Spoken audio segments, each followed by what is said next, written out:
안녕하세요. 2026년 첫 번째 DCR 포럼에 참석해 주셔서 진심으로 감사드립니다. 오늘 순수 한국어 세션임에도 불구하고 저희 편집장이신 수잔 갈란딕 선생님이 함께 자리를 해주셨습니다. 먼저 우리 2026년 첫 번째 DCR 디스커션, 코리안 디스커션 포럼을 축하해 주시는 말씀을 수잔 갈란딕 선생님께 청해 듣겠습니다. Sujan, do you have something, any congratulatory remark for the first session of 2026 in this Korean Forum? Oh, yes, I'd like to wish everybody a happy new year and thank everybody for participating. And thank you very much for Professor Park for hosting the Korean session. Thank you. 이렇게. 네, 일단 저희가 오늘 굉장히 아나스토모티스 아주 재미있는 이슈에 굉장히 한 자리에 모시기 힘든 다섯 분의 선생님을 모시고 토론을 진행해 보도록 하겠습니다. DCR 포럼은 이 한 시간 동안 진행이 되고 영상은 녹화해서 DCR 유튜브에 게시되니까 다시 한번 보실 수 있겠습니다. 지금 성함은 제가 볼 수 있으니까 상관없겠고요. 질문을 원하시면 항상 손들기 버튼을 해주시면 지금은 참석자분들은 화면에 나타나지 않습니다. 네, 디스커션 시간이나 언제든지 질문해 주시면 토론자로 이 상태를 변경해 드리도록 하겠습니다. 질문이 있으실 때는 언제든지 옆에 채팅창에 올려주시면 되겠습니다. 그리고 저희가 캡션을 외국인 참가자들도 많이 계신데요. 아래쪽에 캡션을 클릭하시고 사용 언어를 클릭해 주시면 통역된 내용으로 디스커션을 함께 하실 수 있겠습니다. 그럼 오늘 참석해 주신 다섯 분의 패널리스트를 소개해 드리도록 하겠습니다. 제가 이게 선호도나 이런 거 관계없이 무작위로 성함을 배정했습니다. 일단은 경로우대, 연장자우대 김진 선생님 먼저 소개를 해드리도록 하겠습니다. 고려대학교에서 지금 참석해 주셨습니다. 김진 선생님. 네, 안녕하세요. 김지희입니다. 네. 경로우대. 네, 새해가 돼서 이제 더 두드러지게 됐습니다. 네, 네, 네. 감사합니다. He is the oldest one. 다음 네, 민병수 교수님 연세대에서 참석해 주셨습니다. 민병수 교수님 인사 부탁드릴게요. 네, 안녕하세요. 민노선입니다.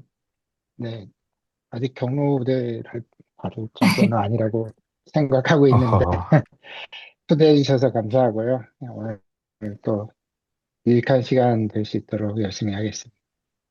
네, 갑니다. 다음은 김형진 선생님, 네, 카톨릭 안녕하세요. 대학교에서 참석해 반갑습니다. 주셨습니다. 네. 카톨릭대 은평성모병원 김영진입니다. 제가 굉장히 좋아하는 DCR 포럼 올해도 시작이 됐는데요. 박인자 교수님 항상 잘 준비해 주셔서 감사드리고 수잔 선생님께도 감사드립니다. 그리고 여기에 참석해 주신 모든 분들 올 한 해 건강하시고 새해 복 많이 받으시기 바랍니다. 감사합니다. 감사합니다. 다음 박지원 선생님 참석해 주셨습니다.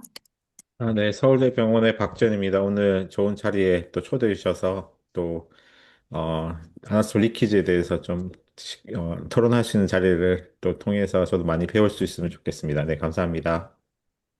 네, 감사합니다.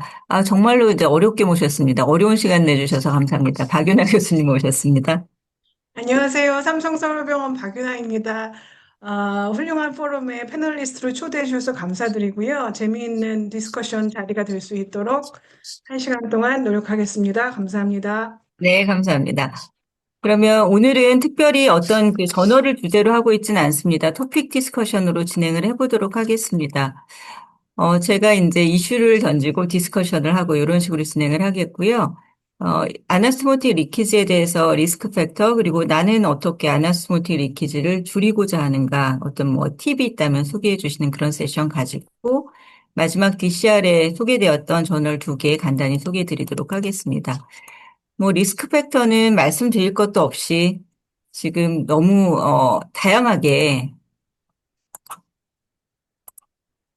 다양한 리스크들이 있고 이것들이 모두 함께 작용을 하기 때문에 하나의 단독 리스크 팩터가 없다는 건 너무 잘 알고 계실 겁니다. 실제로 최근에 발표된 저널들에서도 리키지 레이트 자체도 굉장히 다양하게 보고가 되고 있지만 그 리스크 팩터도 매일 뭐 ASA 스코어, 하이 ASA 스코어, NCRT 이런 것들은 비교적 공통적으로 보고가 되고 있지만 굉장히 다양하게 리스크 팩터를 보고들을 하고 있습니다. 그래서 이제 실제 리스크 팩터라든지 뭐 막을 수 있다든지 이런 쪽 양쪽에 모두 관계가 될 수 있을 것 같긴 한데요. 자, 그럼 우선 리스크 팩터라는 데 대해서 먼저 얘기를 해보도록 하겠습니다. 리스크 팩터라고 하면 좀 그렇겠죠? 막기 위한 방법도 같이 관계가 될 수 있을 것 같습니다.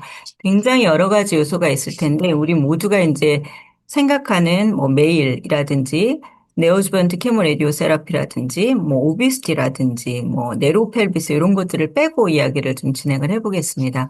먼저 이제 바울 프레퍼레이션에 대해서는 많은 증거가 나오고 있음에도 불구하고 이제 아직도 좀 이견이 있을 수 있는 부분이라는 생각이 듭니다. 이 바울 프레퍼레이션은 보통 어떻게 하고 계시는지, 이 바울 프레퍼레이션이 아나스토모틱 리키즈와 실제 관계가 있다고 생각을 하시는지에 대해서 먼저 여쭙고 싶습니다.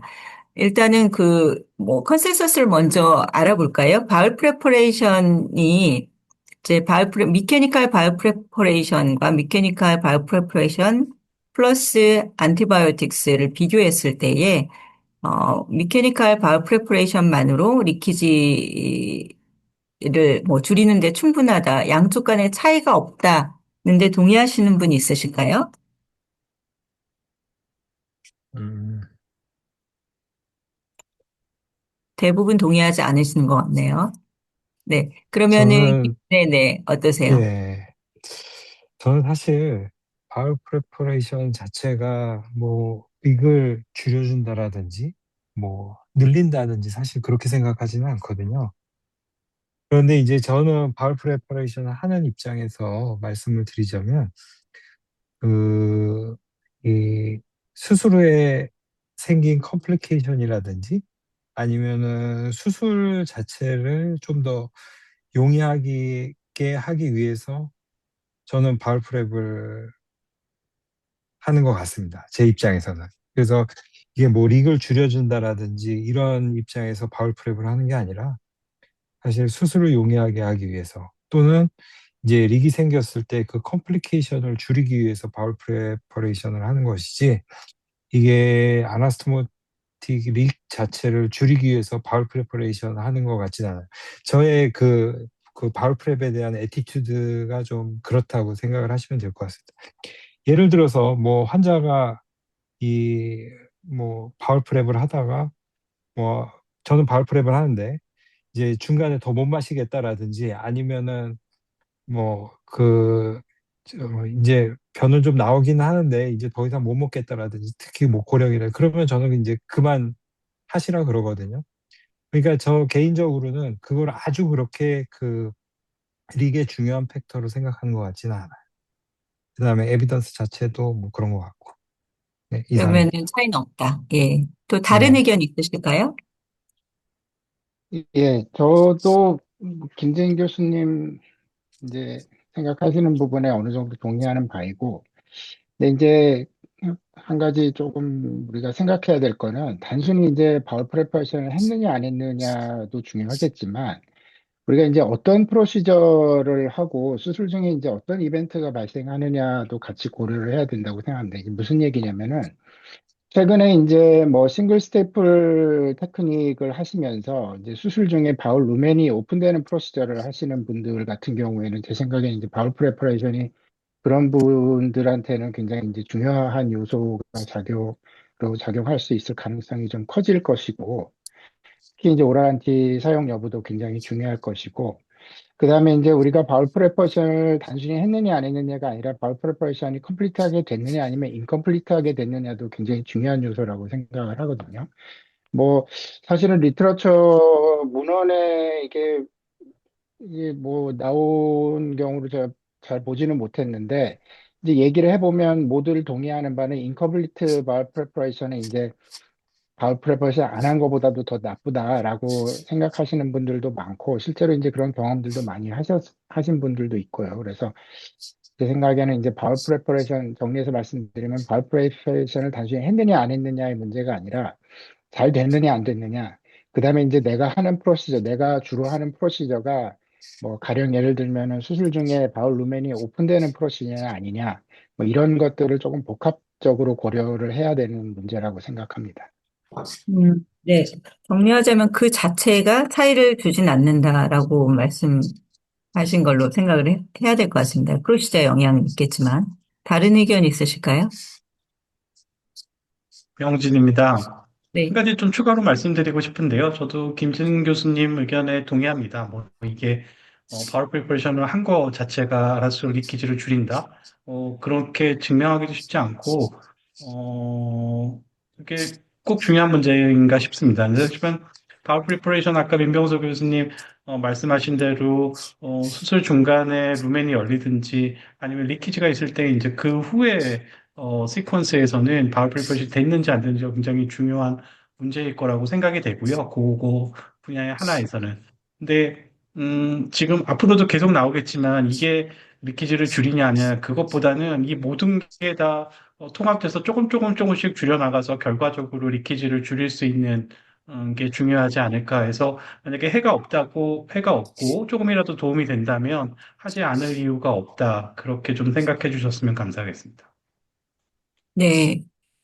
어, 혹시 두 분은 어떠세요? 저는 사실 코크란 리뷰라든지 최근에 메타 애널라이시스라든지 그 자마 서저리의 지금 모바일 투 트라이얼 재작년에 발표됐었는데 거기에서는 공이 미케니컬 바이오 프레퍼레이션과 오럴 안티바이오틱스를 함께 사용했을 때 리키즈 레이트가 유의하게 낮다. 특히 모바일 2 같은 경우는 이제 렉탈 리섹션 트라이얼이었기 때문에 그래서 일반적으로는 미케니컬 바이오 프레퍼레이션과 오럴 안티바이오틱스를 함께 사용했을 때 리키즈를 좀 줄이는데 기여를 한다라는 컨센서스들이 있는 것 같습니다. 근데 우리나라가 사실 이게 항생제 규정 때문에 이제 좀 이런 것들에 좀 제한이 있어서 우리가 이제 한국의 특수성 때문에 이 바울 프레퍼레이션에 영향이 좀 없다고 느끼는 건 아닌가 이런 생각도 들었거든요. 박윤아 교수님이나 박정 교수님 생각은 어떠실까요?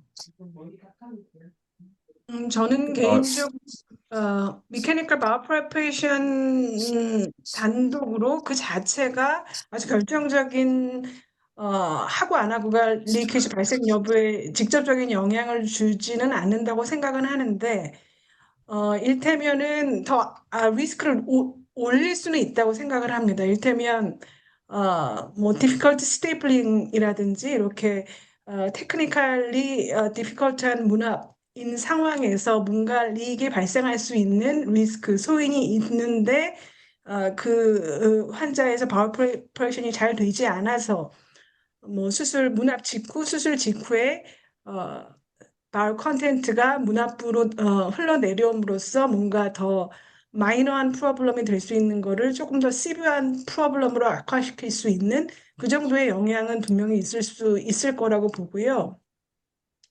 근데 또 반대로 또 한 가지 아까 민병소 교수님께서 잠깐 언급하셨었는데 바울 프랩 하다 보면 완전 캔서 obstruction 환자가 아닌데 수술 전에는 뭐 대변 보고 하는데 큰 문제는 없었던 환자가 어, 바울 프레퍼레이션 하고 나서 시원하게 잘 깨끗하게 되지 않았다고 이제 정보를 듣고 수술에 들어가 보면 간혹 아주 디스텐션된 어, 플루이디한 피시스로 가득 찬 프록시멀 콜론 그래서 안 하느니만 못한 그런 컨디션에서 수술을 해야 되는 경우 그래서 이런 경우에는 차라리 안 하는 게 더 낫지 않았을까 싶은 그래서 그런 상황에서 조금 케어풀하거나 아니면 인디비주얼라이즈한 말 프레퍼레이션이 필요한 경우도 있겠다 싶은 경우도 이제 종종 경험하고 있습니다.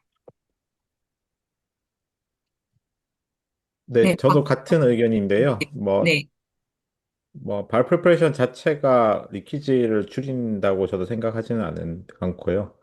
근데 아까 박인자 교수님께서 말씀하셨다시피 이제 서지컬 사이트 인펙션 측면에서는 이제 발 프리퍼 단독보다는 오랄 안티바이오틱스랑 이제 메카니컬 발 프리퍼레이션 같이 하는 게 SSI 줄인다는 거는 이제 많은 문헌에서 좀 보고되고 있어서 그런 면에서는 이제 발 프리퍼레이션이 좀 도움이 되는데요. 아까 앞에서 말씀하셨던 다른 분들 의견과 같이 저도 이제 한번 그 환자가 약간 파셜 옵스트럭션이 있으면서 장 청소가 거의 안 된 상태에서 이제 로안테리어를 하고 그리고 나서 물론 다이버전까지 했던 케이스인데도 불구하고 이 피지스가 엄청 많이 남아 있어서 이 페비스에 엄청 대변이 차가지고 뭐 PCD를 받긴 했지만 고생 엄청 했던 경험들이 좀 있었거든요. 그래서 이게 또 별거 아니 물론 이제 특별한 케이스긴 하지만 파셜 옵스트럭션이라는 좀 케이스에 따라서는 좀 장청소를 해놓는 게 더 심해지는 상황들 좀 막아줄 수 있지 않을까 하는 것들 좀 생각을 해보게 됐습니다. 네. 보통 이제 일반적으로 이제 에비던스라고 하면은 말씀드렸던 것처럼 미케니컬 오랄 그 발프랩이 아나스토모틱 리키지 리듀스와 관계가 돼 있는 걸로 돼 있지만 일반적으로 엑스퍼트 뭐 그 프랙티스 하시는 데에는 발 프레퍼레이션 여부에 따라 크게 영향을 받지 않는다라고 생각을 하고 계시는 거. 그리고 obstruction이 있는 경우에는 발 프레퍼레이션을 하지 않아야 한다. 뭐 이런 것들에 대해서는 좀 컨센서스가 있는 것 같습니다. 그럼 다음은 스토마 이야기인데요. 그럼 스토마 같은 경우는 굉장히 이제 뭐 릭을 줄이는데 기여한다, 안 한다 얘기가 있다가 최근에 나온 리포트들은 이게 아무래도 그 어큐뮬레이티드 그 레이트를 좀 줄인다라는 방향으로 많이 보고가 되고 있는 것 같습니다. 보통 저희가 이제 템포러리 스토마를 한다고 할 때에 여기에서 주로 일레오스토미를 하시는 분이 있을까요? 일레오스토미를 하신다. 네. 네. 그냥 루프 일레오스토미 말씀하시는 네네네. 거죠? 네네, 다이버, 루프 예. 일레오스토미. 콜로스토미를 다이버죠. 선호하시는 분 있으실까요? 보통 일레오스토미를 선호하시는, 콜로스토미, 민병소 교수님 콜로스토미를 선호하신 경우가 있으세요? 아니, 저는 이제 로원테리하고 할 때는 일레오스토미를 선호하는데, 뭐, 네네. 예를 들어서 옵스트럭션이 있어서 그야말로 이제 그냥 템포러리하게 스토마를 만들어야 되는 상황이라고 하면은 그때는 콜로스토미를 선호. 네네. 리섹션 후에는 주로는 일레오스토미를 하시는군요. 네. 네. 또 환자가 민병서 이제, 예, 교수님하고 네네. 같은데요. 네. 근데 렉탈 캔서 수술하고 다이버전할 때 일리오스토미를 하고 있고 렉탈 캔서 옵스트럭션일 때는 티르콜로스토미를 먼저 해놓고 하는 식으로 하고 있고요. 렉텀 이외의 부분에 옵스트럭션이 있을 때는 주로 스텐트를 넣고 있습니다. 만약에 아까처럼 이제 obstruction이 있는 환자에서 이제 수술을 하고, 예를 들어 바울 프레퍼레이션을 했다. 불행히도 하고 프랙슈말 바울이 디스텐드 되어 있다. 그랬을 땐 주로 문압을 하십니까? 저는 가능하면 하고 있습니다. 예. 그런 경우에도 일레오스토미를 하시나요, 보통? 대부분 안 했던 것 같습니다. 이제 다이버팅 스토미를 그 절제하고 문압을 한 후에 보통 다이버팅 스토미를 그런 경우에는 하게 되는 경우가 많지 않나요? 사실 그런 obstruction이 있어서. 경우에는 네, 이미 콜론에 수술이 많이 차 있는 네, 네, 상황일 테니까요. 네, 네, 인트로퍼레이티브로 빼줄 수 있는 만큼 최대한 빼주고, 네, 네. 일리오스토미가 그렇게 큰 도움이 될 것 같지는 일레오스토미 않습니다. 하지 않으신다. 다른 옵션 있으신가요? 저도 비슷합니다. 그러니까 일리오스토미를 해야 되는 다른 조건이 있지 않는 한 프록시말 콜론의 바프랩이 컴플리트하게 되지 않았다고 해서 그거 자체만으로 일리오스토미를 하진 않고 말씀하신 대로 다 최대한 이리게이션 석션 해내고 뭐 라이트 사이드까지는 당연히 안 되겠죠. 그러니까 레프트 사이드로 최대한 할 수 있는 만큼 하고 문화분 하고 그다음에 다이어트 빌드업을 좀 천천히 하는 방향으로 그렇게 봅니다. 그리고 렉탈 튜브 넣고. 프락시말 그렇게들 바울이 이제 디스텐전 돼 있는 경우는 리키지 레이트가 아무래도 높아질 텐데 그런 경우에 혹시 다이버전을 콜로스토미로 하시는 경우는 없으신가요? 만약에 프록시말에 이데마가 있는 상태에서 아나스토모시스를 했다. 아나스토모시스는 사실 우리가 그 뭐 합반을 하거나 이럴 경우에는 나중에 리버설 자체가 사실 또 하나의 어려운 프로시저이기 때문에 저는 주로 연결하는 거를 이제 선호를 하고 그럴 경우에도 저는 사실 일레오스토미를 하는 것 같습니다. 제가 그동안 돌아보면. 근데 이제 그 프록시말에 이데마가 있는 상태에서는 사실 우리가 그 서큘러 스티플러를 사용하거나 그럴 때 사실 이데마가 좀 느껴지잖아요. 근데 이제 그럴 때는 이제 뭐 조금 뭐 서큘러 스티플을 느슨하게 조인다든지 그런 방법으로 어쨌든 아나스토모시스를 하는 편인 것 같습니다. 대신 그 다음에는 프록시말에 이제 스토마를 뽑아주는 거죠. 일레오스토미.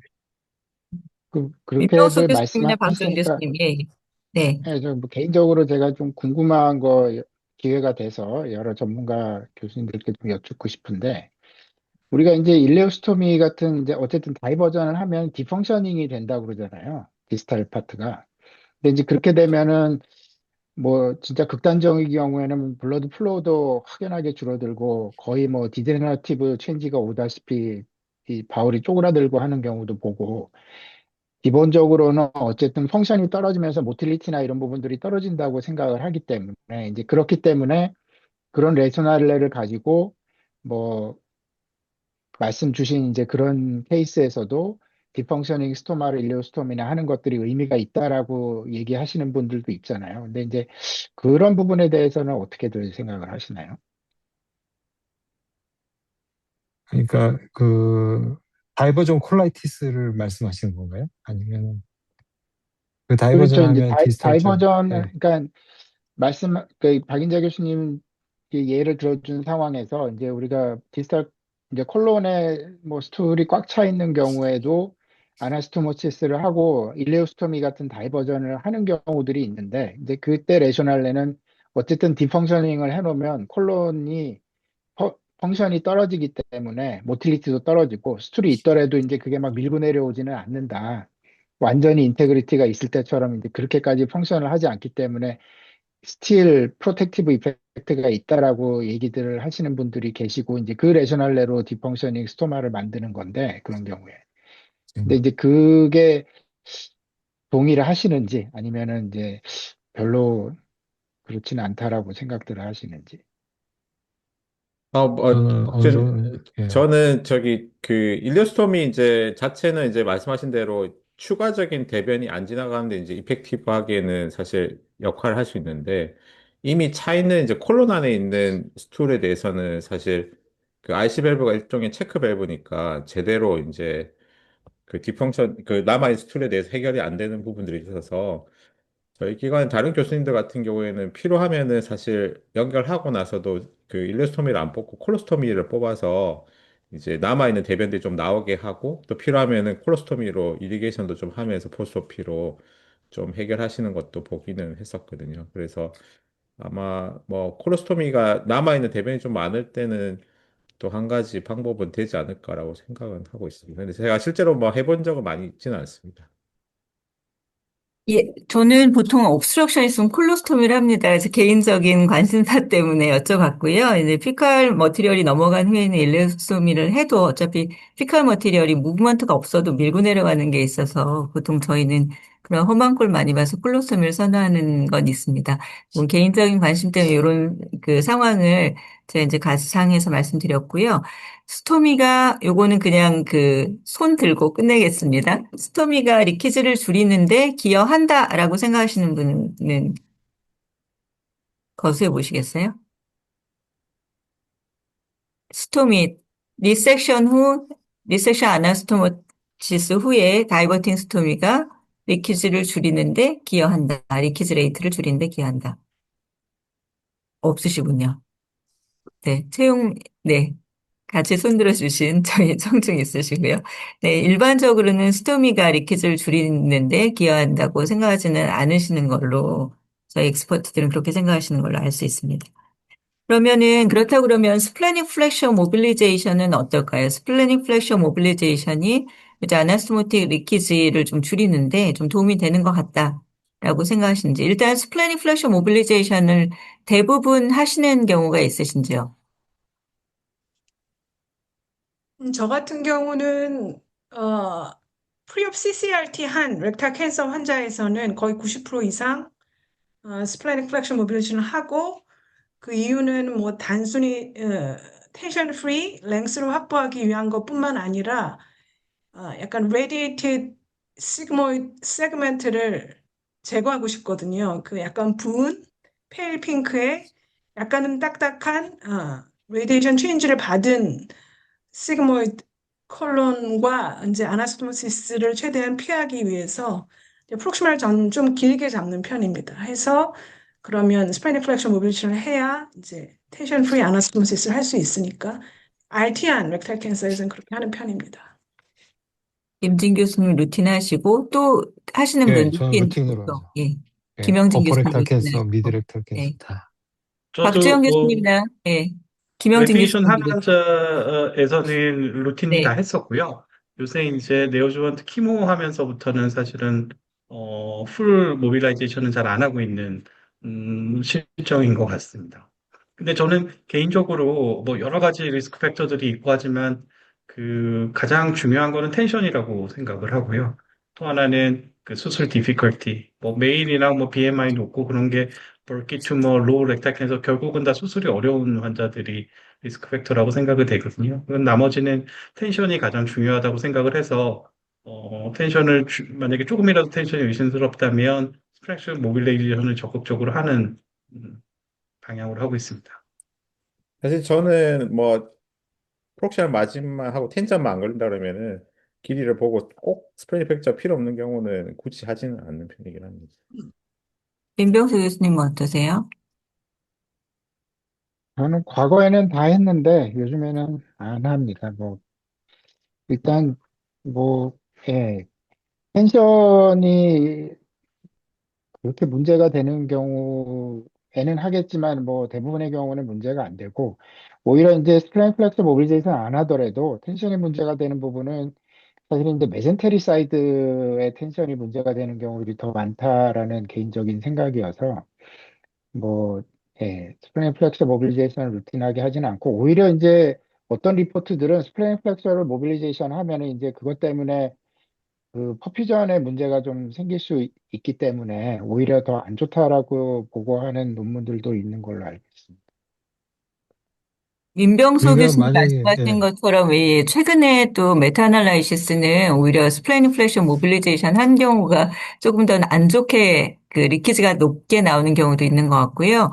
박윤호 교수님 말씀하신 것처럼 이제 마이크로바스큘라처 이제를 체크했던 연구 보면 그 RT 케모는 상관이 없는데 RT 했던 경우는 현저히 줄어들어서 한쪽은 깨끗해야 된다 뭐 이런 연구들도 있는데 생각보다 이게 에비던스는 별로 없는 것 같습니다. 스플래닝 플렉션, 이제 특히 RT를 했을 때에 뭐 그냥 일반적으로 스플래닝 플렉션 모빌리제이션을 했고 안 했고 이런 것들은 데이터가 많이 있지만 RT를 했던 환자에서 스플래닝 플렉션 모빌리제이션에서 얼만큼을 자르고 마진에 뭐 RT 체인지가 있고 없고에 따라서 이게 뭐 차이가 있고 없고 하는 연구들은 생각보다 제가 이제 뭐 발견을 많이 하지는 못했었습니다. 그래서 지금 이제 하시는 경우가 안 하시는 경우, 선택적으로 하시는 경우가 반, 이런 정도 되는 걸로 생각이 되고요. 좀 전에 김진 교수님 뭐 코멘트 하시려고 말씀 주셨는데, 코멘트 주시겠어요? 까먹었어요. 죄송합니다. 까먹었어요. 까먹기 사실, 전에 말씀하셔야 사실, 되는데. 아니, 네. 민병선님이 얘기한 게, 이제 우리가 보통 스플래닝 플렉션 모빌리제이션을 한 게 이제 바스큘라에 영향을 준다고 하면, 그게 어떤 이유로 그런 것인가. 사실 스플래닝 플렉셔라는 게 사실 우리 옛날에 흔히 얘기하던 그리피스 포인트, 수덱스 포인트라는 게 이제 그 시그모이드 콜론하고 스플래닝 플렉셔에 있는 건데 사실 저는 모던 아나토미에서는 그런 그 워터쉐드 에리아라는 거를 사실 믿지 않는 편이거든요. 그러니까 그게 오메가 쉐입으로 돼서 과거 같은 경우 이 메인 마지널 아터리에서 스플래닝 플렉셔까지 바사렉타가 굉장히 길게 연결돼 있는 경우를 이제 그 예전 아나토미에서 그렇게 생각을 했다면 모던 아나토미에서는 마지널 아터리는 어느 정도 존재를 하고 이제 스플래닝 플렉셔라든지 이런 데가 이제 콜론이 익스텐전 되면서 바사렉타를 끌고 가서 이제 그게 좀 이렇게 길어져서 마지널 아터리가 없는 것처럼 이해를 한다라고 저는 개인적으로 생각을 하기 때문에 저는 스프링 플렉셔 모빌리제 일단 열었다가 다시 돌아가기는 싫단 말이죠. 그래서 저는 그냥 거의 100%그 스프링 플렉셔 모빌리제이션 하는 편이고 만약에 메센테리가 문제가 된다면 중간에 그 IMV라든지 아니면은 그 IMV하고 패러렐하게 주행하는 어센딩 레프트 콜릭 아터리를 어떤 식으로 처리를 하냐가 메센테리는 더 문제가 될 거라고 저는 개인적으로 생각을 합니다. 그래서 민병호 선생님 말씀대로 이 메센테리가 사실 더 문제죠. 사실 콜로는 이렇게 굉장히 리던던트한데 메센테리가 안 당겨와서 그 베스를 당기는 경우들이 있으니까 저는 이제 그런 쪽도 그런 면에서 본다면 어, 이 오히려 그런 메디알 쪽에서 어느 쪽 IMV라든지 이 어센딩 레프트 콜릭을 어떤 식으로 처리하느냐가 더 중요할 것 같습니다. 그 그렇지 네, 않아도, 예, 말씀하세요. 네, 죄송합니다. 김진 교수님하고 민명석 교수님한테 비슷한 질문을 드리고 싶었었는데, 사실은 메센트리 쪽에서 땡기는 경우가 많이 있는데, 그럴 때 제일 중요한 게 인피리어 메센트릭 베인을 어디서 라이게이션 하냐일 것 같거든요. 네, 그래서, 네, 인피리어 메센트릭 베인을 어디서 라이게이션 하시나요? 판크라스 밑에서 하시나요? 아니면 IMA 레벨에서 하시는지. 클래스 음, 밑에서 풀 모빌레이션 할 때는 네. 저는 사실 IMV 같은 경우에는 어, 이 판크레아스 로보더하고 IMV 사이에서 자르면 메센테리 익스텐전 하는 거는 위에서 자르나 아래에서 자르나 크게 차이 없다고 생각되거든요. 윈도우를 좀 이렇게 그 인시전을 넣어서 익스텐전 하면 저는 그 레벨이 사실은 개인적으로는 크게 차이가 없다고 생각이 되는데 오히려 베인에서 잘리는 것보다 이제 아터리의 세컨더리 이 브랜칭 하는 데를 어떻게 처리하느냐에 따라서 조금 더 늘어나느냐. 그렇지만은 그것 때문에 바스큘라 컴프로마이징 되는 것도 좀 걱정이 되고 또 뭐 상황에 따라서 이렇게 처리를 하는 것 같아요. 아까 IMV 이제 자른다는 말씀 때문에 이제 한번 여쭤보고 싶은 게 있는데요. 그 예전에 김사한 선생님이 저 DCR 페이퍼에 내셨던 아코블 네. 리올란 이제 얘기가 있어서 아스코브리올란 그래서 그쵸. 뭐 흔한 케이스는 아닌데 IMV 잡다가 보면 음, 루트에서 아까 말한 판크라스 주변을 네네, 잡다 보면은 이제 아테리가 이제 아코 리올란 의심될 때 있잖아요. 그 잡으면 네네, 확실히 길이는 더 이제 메센테리 쪽 치고 올라갈 수 있는데 그렇죠. 그거가 혹시 보이면은 일부러 거기 스톱을 하시는지 아니면은 상관없이 그냥 계속 치고 올라가시는지 좀 궁금해서요. 만약에 진짜 잘라야 된다 그러면 사실 저는 아코브리올란은 액세서리라고 생각을 하기 때문에 그냥 그거를 막 세이브하기 위해서 노력하지는 않습니다. 이 아코브리올란도 이제 그러면 이제 또 다른 하나의 이제 아터리알 아나토미에 있어서 또 다른 주제가 되긴 하는데 저는 아코브리올란은 그냥 액세서리 아터리라고 생각을 하고 어 우리가 뭐 미안더링 아터리, 모스코비치 아터리 뭐 그게 이제 그 메디알에서 거리가 얼마나에 따라서도 이렇게 구분을 하기도 하고 그러잖아요. 근데 저는 그게 과연 디스탈 블러드 서플라이에 영향을 줄까? 만약에 우리가 지금 하는 거는 굉장히 전통적인 그 주제에 대해서 얘기를 하고 있는데, 만약 우리가 조금 새로운 쪽으로 이렇게 얘기를 해본다면, 이 아코브리올란을 잡아서 만약에 디스탈에 문제가 된다 그러면 최근에 좀 발견된 연구 중에 뭐 바스큘라 칼시피케이션이라든지 그런 것들을 좀 바스큘라 칼시피케이션이 있거나 그렇게 하면 디스탈의 블러드 서플라이가 줄어든다 그런 연구들이 있으니까 그런 쪽을 더 생각을 해봐야 되지 않을까 하는 생각이 듭니다. 네, 이 스플래닛 플렉션 모빌리제이션은 진짜 뭐 하시는 분, 안 하시는 분 굉장히 양분되어 있는 주제이긴 한데요. 지금 네, 저희 패널들 중에서도 셀렉티브한 경우, 그냥 거의 하시는 분 경우 이렇게 정말 반씩 나눠지는 것 같습니다.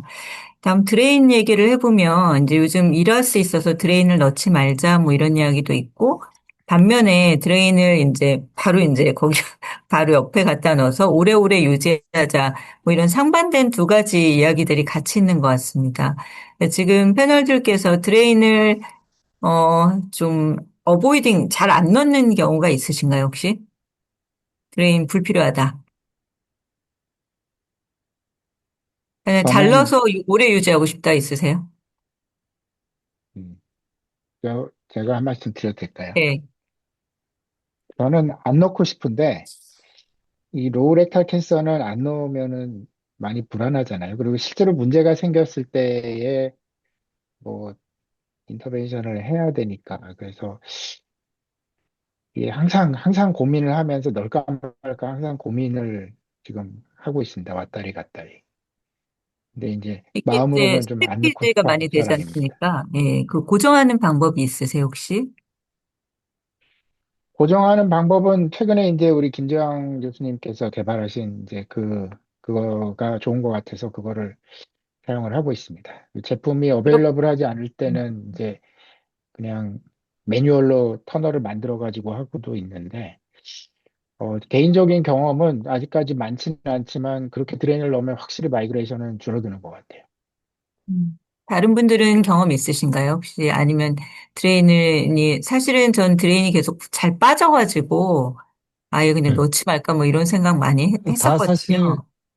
드레인은 다 위로 네, 올라오죠. 그냥 넣으면. 네. 그래서 저는 그냥 사이드에 페리토늄에 구멍 하나 뚫고 그 옆에 페리토늄에 구멍 하나 뚫고 그 구멍 통해서 그러니까 뱃속에다가 한번 음. 고정시켜 놓는다는 생각으로 그럼 뭐 나중에 빼는데 문제도 없고 그리고 김재환 선생님 그 드레인도 저는 만약에 그 저희 병원 어베일러블 하게 되면 한번 써볼 의향은 있습니다.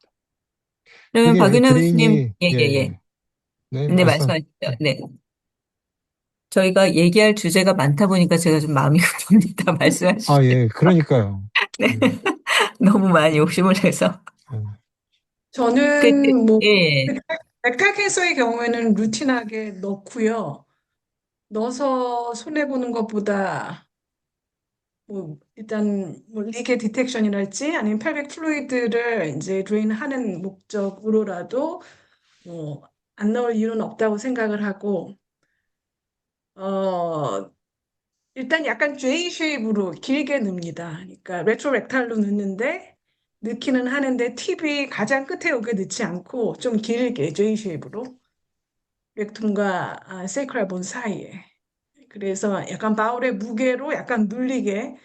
근데 사실 이미디어 포스트업에 CT를 찍는 경우는 되게 없잖아요. 그래서 그냥 얌전하게 잘 있으려니라고 기대를 하지만은 어쩌다가 찍어보면 말씀하신 것처럼 펠빅 인렛 정도 이렇게 둥둥 떠 있는 경우 종종 보기는 하죠. 김준 그래서 교수님, 그럼 드레인을 넣으시는 목적이 뭔가요? 목적. 드레인을 넣어서 뭘 이제 저는 일단 모니터링이죠, 모니터링. 모니터링. 예, 박주영 모니터링이죠. 교수님, 박주영 교수님 목적이 뭔가요? 뭐 저도 마찬가지 아닐까 싶긴 한데요. 뭐 네. 혹시 새는 거를 좀 디텍션 하는 거 하고 뭐 혹시 모르는 블리딩이나 뭐 이런 것들 음, 보려고 음. 하는데 네. 뭐 아까 말씀하셨다시피 저도 JP 드레인 넣고 나서 나중에 보면 영 엉뚱한데 이렇게 심하게는 저 어퍼 쪽으로 올라가는 경우도 종종 있어서 저도 이제 뒤쪽으로 이렇게 바울을 돌려서 넣기도 하는데도 불구하고 빠져서 올라가더라고요. 그래서 아까 김진쌤 얘기한 대로 이제 그 김장쌤 쓰시는 거는 이제 좀 시간도 걸리고 하니까 이 그 예전에 김창호 쌤 보니까 이렇게 페리토니움 끝에 살짝 이렇게 구멍을 내 가지고 펠비스 쪽에 거기다가 살짝 그 드레인을 통과시켜서 곧 거치해 놓으니까 시간도 많이 안 걸리고 그냥 고정은 되는 거가 있더라고요. 그래서 저도 한 번씩 그렇게 해보고 있습니다. 네, 그러면은 저희가 드레인 뭐 고정 요런 이야기까지를 좀 한 것 같고요. 그러면은 그 아나스토모틱 릭을 줄이는 딱 팁, 제가 이제 이런 구절이 구절이 써놓긴 했습니다만 나는 요런 팁이 있다. 이런 거 있으면 하나씩 소개해 주실 수 있을까요?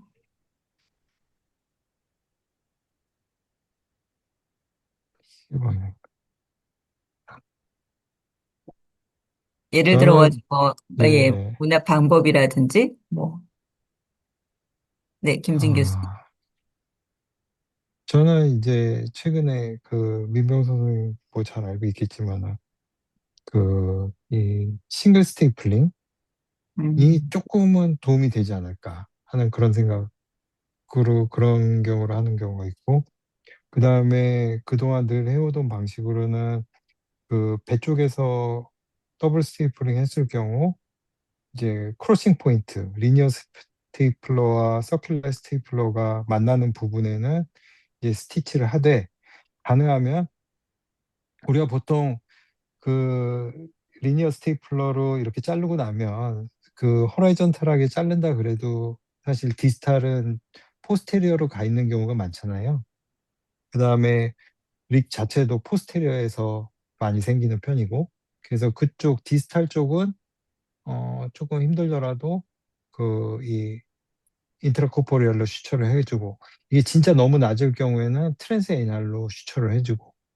근데 이제 트랜스에이날로 슈처를 하다 보면 경험한 것 중에서 이제 뱃속에 그 가스가 차 있는 프레셔가 있는 상태에서 트랜스에이날을 가보면 그 크로싱 포인트에서 에어버블이 나오거든요. 사실 그 에어버블이 나오는 것 자체가, 그래서 저는 사실 나중에 이게 뭐 리그로 연결된다 그렇게 생각하지는 않습니다. 그런 경우에도 RT를 안 하거나 그랬을 경우에는 스토마 안 만드는 경우들이 많은데, 그게 꼭 그 리그로 연결된다고 생각되진 않아요. 그래서 스테이플 라인은 크로싱 포인트는 원래 세는 거다.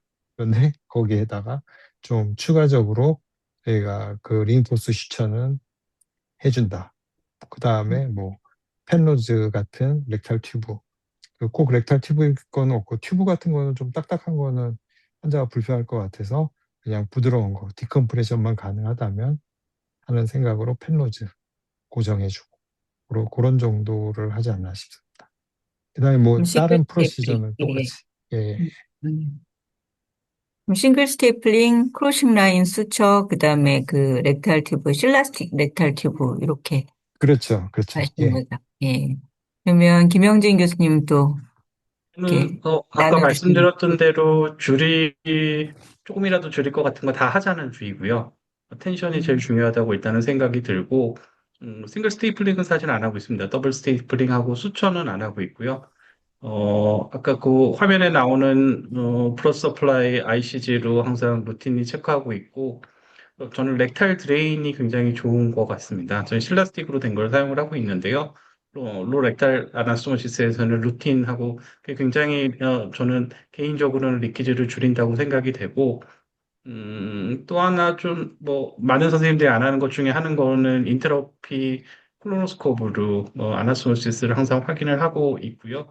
아까 김진 교수님, 그러니까 그 크로스라인에서 에어릭이 있다고 했는데, 저희 예전부터 에어릭 테스트에서 문제가 있으면 수철을, 뭐, 리페어를 해주거나 뭔가를 해주는 게 리키지 레이트를 줄이는 걸로는 많은 보고들이 있어서, 인트라오피 콜로노스코프도 도움이 될 것으로 생각합니다. 그, 죄송합니다. 인트라콜로노 저도 해서 김영진 교수님 한다니까 이제 제가 또 호기심이 동해가지고 여쭤보고 싶은 게 있는데, 인트라콜로노를 하면은 이제 그냥 단순하게 에어리 테스트하는 거에 비해서 이제 장점이 어떤 게 있다고 생각을 하시는지 하고, 그 뮤코자 인테그리티가 굉장히 중요하다라고 주장하는 그룹들이 있잖아요. 그래서 이제 인트라콜로너 할 때 이제 그것도 체크를 하시는지 한번 좀 여쭙고 싶습니다. 음, 어, 항상 하고는 있는데요. 사실 시작했던 거는 브리딩을 체크하려고 했었던 건데, 에어릭 하는 거랑은 큰 차이는 없을 것 같습니다. 하지만 이제 아나스톤스가 동그랗게 예쁘게 되면은 사실은 마음 편하게 좀 있을 수 있다는 그런, 게 있는 것 같고요. 또 뭐가 있을까요?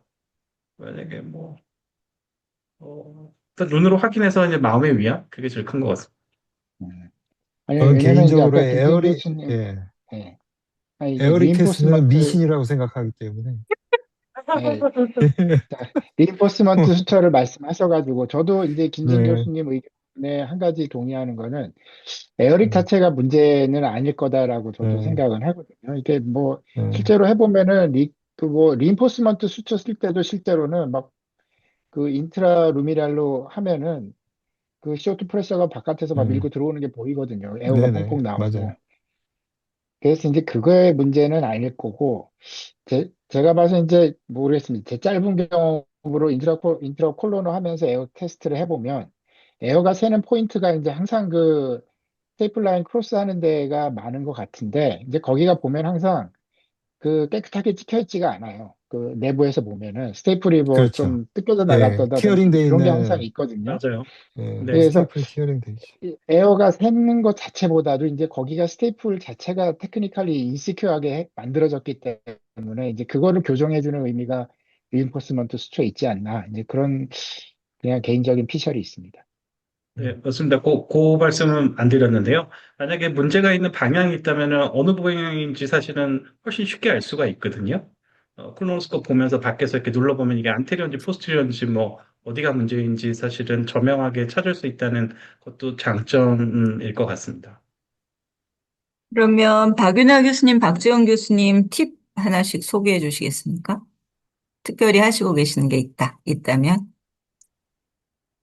특별한 팁이랄 건 없는 것 같습니다. 그냥 퍼퓨전 좋은 바울을 네. 텐션 프리하게 아나스토모시스 한다. 약간 적당히 타협을 보고 싶은 순간 그냥 좀 더 노동을 한다. 음, 그 음, 정도일 것 같습니다. 음. 아주, 박지원 교수님. 네. 아주, 이제 요즘에 점점 이제 로봇 수술하고 인터스핑테릭 다이섹션을 어퍼브에서 많이 하면서 이제 아래쪽으로 해서 스테플링 아나스토모시스가 조금 저는 개인적으로 느는 것 같은데, 그럴 때 이제, 리베이터 아닌 머슬이 이제 렉탈 머슬하고 엄청 가까워가지고 사실은 서큘러 스테이플링 라인에 그 스켈레탈 머슬이 물릴 것 같은 상황일 때 거기 이렇게 클리어링을 그 사이를 더 트랜섹션 하고 나서 조금 더 인터스핑텍 다이섹션을 좀 더 해서 그 머슬의 스테이플 라인이 물리지 않도록 한다. 뭐 이 정도. 네, 뭐 PCRT 한 경우 스플레인 플렉션 모빌리제이션 다 하는 거 뭐 이런 것도 해당될 수 있겠네요. 예. 예. 네. 박준 교수님 소개해 주실 만한 팁 있으세요?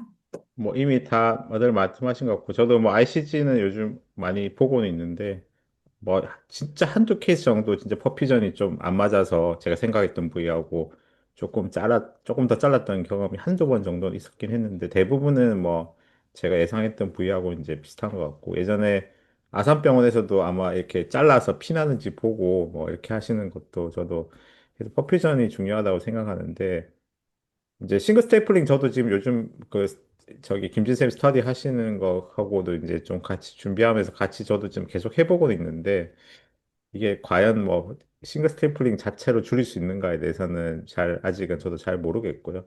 그리고 싱글 스테이플링 해도 터지는 사람들 보면 이상하게 저는 모르겠어요. 개인적으로는 항상 포스terior이 거의 항상 터지더라고요. 그래서 아마 제 개인적인 생각에는 이게 이제 보통 저희가 그 세이크롬이 약간 컨케이브하게 이렇게 넘어가는데 그 아나스모시스를 하면 텐전이 안테리어보다는 포스тер에밖에 걸리지는 않겠거든요. 메카니컬하게 이게 뒤에 처지는 힘이 있으니까요.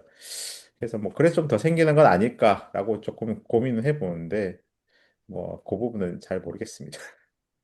네. 플로우도 뒤쪽이 좀 더 이제 그 블러드 베슬 그 플로우상 포스티리어 사이드가 블러드 베슬이 좀 그 혈류가 좋지 않은 영향도 좀 있긴 있을 것 같습니다.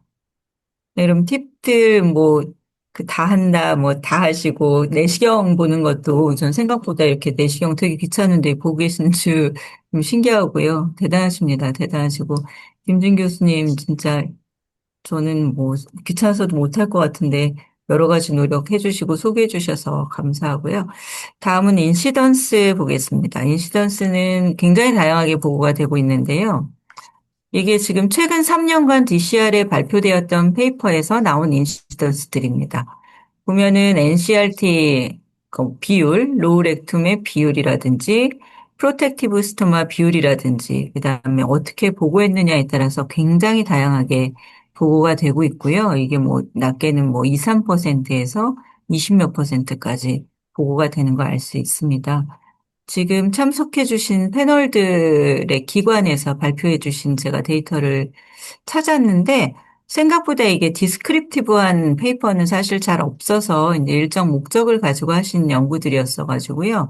그런 데서 이제 찾아봤을 때에도 역시 굉장히 낮은 비율부터 뭐 이제 이 목적을 가지고 했을 때 10% 정도 이렇게 보고되는 것들도 볼 수가 있는데 이게 이제 보면 스터디 피리어드가 굉장히 넓고 보면 최근에 그 데이터가 별로 없습니다. 그래서 이것보다 제 생각에는 많이 좋아졌을 거라고 생각이 되는데 예, 각 기관의 그 렉탈 캔서의 리키즈 레이트 뭐 최근에 어느 정도 발생을 하는지 뭐 혹시 공유를 해 주실 수 있다면은 감사하겠습니다.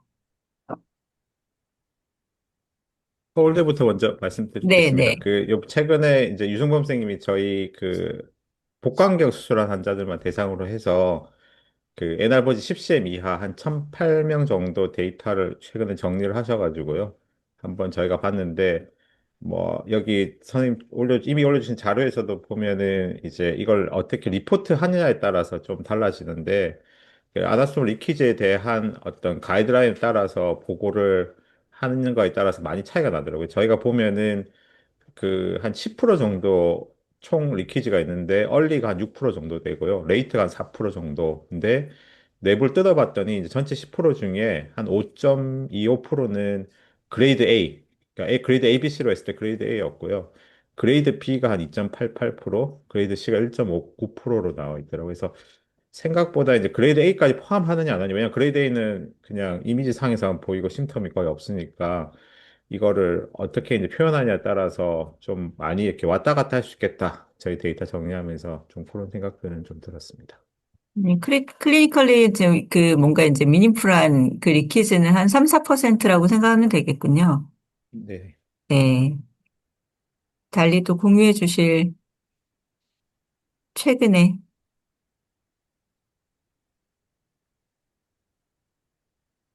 없으신가요? 이제 그리고 최근에 이제 중국에서 발표되는 자료들 보면은 한 3%에서 5% 정도?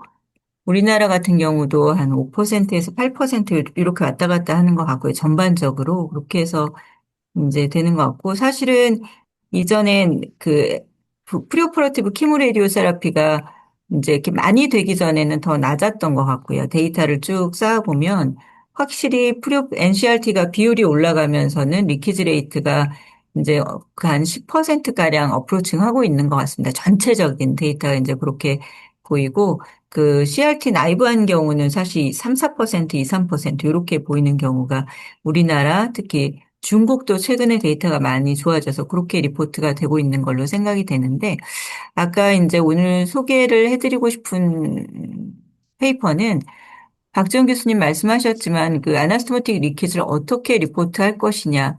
앞에 보여드렸던 연구들은 다 리포트 방법이라든지 뭐 일부러 좀 심하게 체크를 하신 경우도 있고 그렇거든요. 그래서 어떻게 리포트를 할 것인가에 대해서 DCR에서 이제 두 번에 걸쳐서 페이퍼를 냈습니다. 이제 코리얼 프로젝트라고 해서 일단은 기존에 리포트 됐던 데이터를 살펴보았을 때 실제로 데피니션 사용하는 게 굉장히 이제 다양했다.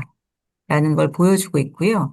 그 다음에 뭐 타이밍에 대해서 리포트를 할 때도 저희가 대부분 얼리를 리포트하지 않습니까? 그래서 한 30일 이내만 리포트하는 경우가 제일 많았다. 레이트도 아까 말씀하셨지만 한 4% 전체 한 반 정도는 레이트에 발생을 하거든요. 저희 병원 데이터도 마찬가지였었는데 그렇게 하니까 이제 레이트를 포함하느냐 아니냐에 따라서도 달라진다 하는 이야기들이 있었습니다. 그래서 아나스토모틱 리키즈를 리포트할 때 어떤 컨센서스가 중요하다라는 얘기를 했었고, 이후에 작년에, 24년도에 앞에 페이퍼를 발표하고, 25년도에 이 여기에 대해서 이제 컨센서스를 발표를 했었는데, 아까 저희가 나누었던 얘기들도 많이 포함이 되었는데, 이제 이게 코리안 어떤 엑스퍼트 컨센서스하고 일반적인 컨센서스하고 좀 다른 면들도 좀 보실 수 있습니다. 레벨 오브 에비던스가 그 모더릿 이상인 것들을 살펴보았을 때, 뭐, 예를 들어가지고, 모디파이어블, 한 것들을, 아나스토모틱 리키지를 올릴 수 있는 것들 중에서, 뭐, 알부민 레벨이 낮다든지, 뭐 오비스티라든지, 알코올 스모킹, 이런 거 들 수 있다, 뭐, 이런 거라든지, 프로바이오틱스는 아나스토모틱 리키지를 낮추지 않는다는 것에 대부분 동의를 하고 있었고요. 그다음에 스플래닝 플렉션 모빌리제이션은 리키지를 줄이는데 관여하지 않는다. 그리고 이번 미국 페이퍼 같은 경우는 대부분 바울프랩이 오랄 안티바이오틱스를 같이 사용을 하기 때문에 같이 사용했을 때 리키지를 줄일 수 있다. 뭐 이런 식의 이제 컨센서스가 좀 달라집니다. 그래서 여기에 따라서 이런 정보들은 리포팅하는 게 좋겠다라는 거를 이 리포트에서 이제 소개를 하고 있습니다. 그래서 저희도 이 아나스노틱 리키지에 대해서 이야기를 할때 리포팅 컨센서스를 만드는 거는 굉장히 중요하지 않겠나 이런 생각을 했었습니다. 오늘 재밌는 주제여서 굉장히 이제 저희 그 패널 디스커션이 좀 길어졌는데요. 청중 중에서 혹시 저희 질문이 있으시면 편하게 말씀해 주시면 감사하겠습니다. 손 들어 주시면 저희가 토론자 레벨로 올려드리도록 하겠습니다.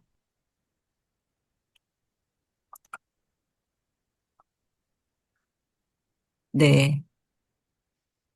그래서 네, 오은건 교수님이 손을 들어 주셨고요. 제가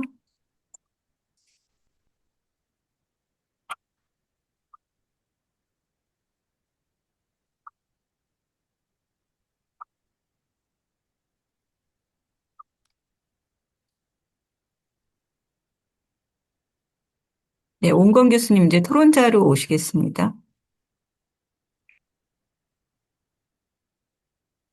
네, 네, 오은건 교수님 감사합니다.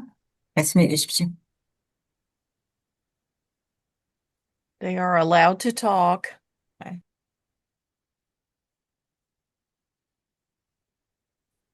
예, 저만 손 들었나 보네요. 네, 화면을 감사합니다. 공유하고자 손을 들었을 뿐인데, 제가 이제 의상 상태가 안 좋아서 목소리만 네. 내겠습니다. 여러 선생님들, 좀 활발한 의견 주시고, 많이 배웠습니다.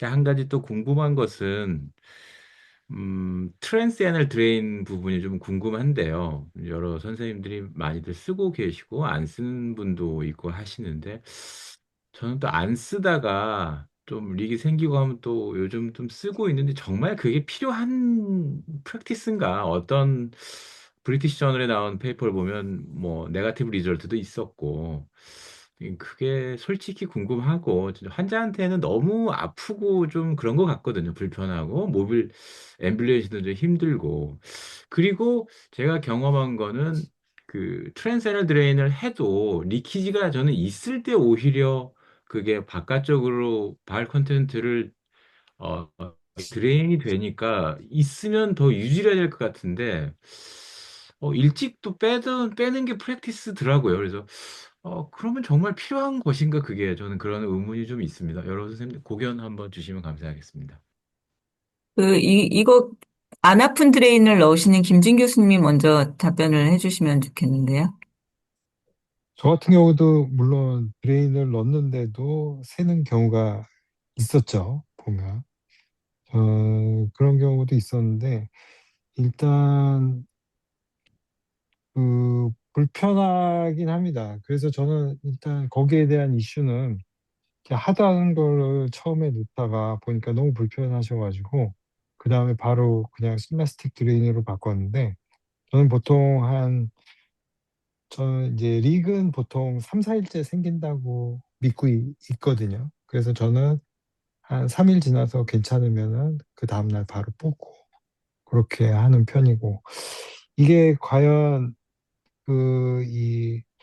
글쎄 이거를 릭에 효과가 있다고 프로브하기는 정말 힘들 것 같아요. 사실 이걸 어떻게 진짜 과학적으로 프루브하기는 힘들 것 같고 그냥 엠피릭한 경험들만 나누는 수준에서 되지 않을까 사실 지금은 그렇게 생각을 합니다. 이걸 어떻게 프루브할 수 있는 방법은 사실 저는 사실 없다고 생각을 합니다. 예.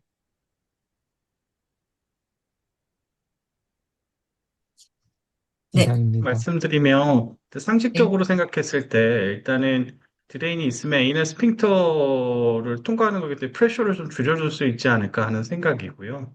그래서 항상 하고 있고 3, 4일째 제거하고 있습니다.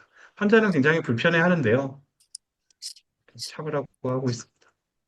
근데 이게 스핑터 톤하고 리키즈하고 또 관계 없다는 페이퍼가 굉장히 많습니다. 그래서 이게 심정적으로는 저도 이 스핑터 톤이 관계가 있을 거라고 생각을 해서 드레인이 효과가 있을 것이다 이렇게 생각을 하는데 실제로는 톤 자체가 관계가 있다는 얘기는 없어서 말씀드린 대로 이제 우리가 엠피리컬하게 느끼는 거하고 그게 이제 입증하는 거하고는 조금 다른 것 같긴 하더라고요. 저도 그 스핑터 그렇죠. 톤을 줄이니까 효과가 있을 것이다라는 생각에는 동일하는데 음. 이거를 이제 입증할 방법은 없어서 이게 뭘까 이런 생각이 들긴 하더라고요.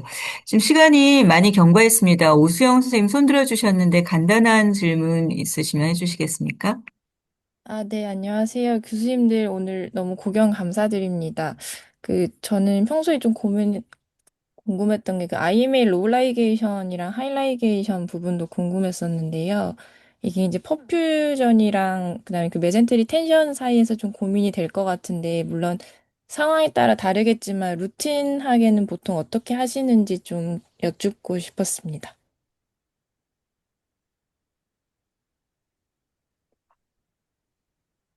네. 박윤아 교수님, 혹시 어디 하이 주로 하세요? 저는 루틴하게는 하이라이게이션이고 뭐 올드에이지에 롱 시그모이드 DM 있다. 그러면은 로우라이게이션 하기도 합니다. 민병수 교수님 로우라이게이션 많이 하시죠? 네, 저희 기관은 루틴하게 로우라이게이션을 하고요. 이번에 그 박인자 교수님 아까 그 소개해 주신 DCR 페이퍼 컨센서스 스테이트먼트에도 보면은 에비던스 레벨은 낮은데 이제 엑스퍼트 컨센서스는 이제 IMA 하이라이게이션이 뭐 아나스토모시스 리그를 뭐 높일 수 있다. 뭐 그렇게 한 70 몇 프로가 동의한 걸로 돼 있더라고요. 그래서 그거 보면서 참 재밌다고 생각을 했는데 그 아까 김진 교수님이 잠깐 언급하셨는데 이제 우리가 퍼퓨전 스테이투스에 영향을 미치는 게 이제 아나스토모시스에 영향을 미친다고 생각을 하는데 이제 그런 맥락에서 보면 시스테믹하게 베스큘러 이제 프로블럼이 있는 사람들이 문제가 생길 가능성이 높은 것도 어떻게 보면 이제 논리적으로 당연한 얘기가 되는 거고 아마 제가 기억하기로는 과거 이제 송경모 교수님이 썼던 논문 중에 그 이제 카디오에서 베스큘러 칼시피케이션을 가지고 스코어링 하는 게 있는데 이제 그게 높으면은 이제 뭐 하이라이게이션 했을 때 퍼퓨전이 떨어질 가능성이 크다 아마 그런 논문을 예전에 한번 발표하셨던 걸로 제가 기억을 하거든요. 그래서 결론은 저는 이제 루틴하게 로우라이게이션을 합니다만 이제 텐션은 문제가 되는 경우가 분명히 있습니다. 있으면 그때는 이제 메센테릭 트리밍을 해보던가 뭐 스프레이 플렉셔 모빌리제이션을 컴플리트하게 하면은 하이라이게이션을 안 하더라도 길이가 어느 정도 커버되는 경우들이 많은데 뭐 이도저도 안 되면은 다시 하이라이게이션을 하기도 하고 하는데 그래서 이제 텐션에 좀 문제가 있는 경우가 있긴 있지만 뭐 많지는 않다. 그래서 로레게이션 하고 아나스토모시스 하는데 문제가 없고 퍼퓨전 문제는 저는 모든 환자에서 문제가 되지는 않지만 시스테믹하게 베스큘라 프로블럼이 있을 만한 사람들에 있어서는 고려를 해봐야 되지 않은가 이제 그렇게 생각을 합니다.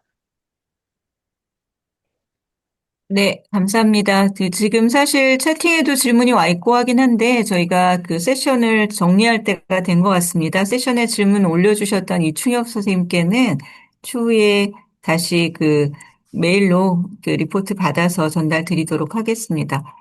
참석해 주셔서 감사드리고요. 다음 세션은 3월 24일에 좀 테크닉한 세션을 가지고 운영을 하도록 하겠습니다. 오비전 환자에서 라이트 헤미콜렉토미를 하는 어떤 팁 같은 거에 대해서 대만의 밍잉쉔 선생님 모셨고요. 그다음에 저희 패널리스트 선생님들 초청해서 오비전 환자에 있어서 라이트 헤미콜렉토미를 시행하는 팁에 대해서 이야기를 나눠보도록 하겠습니다.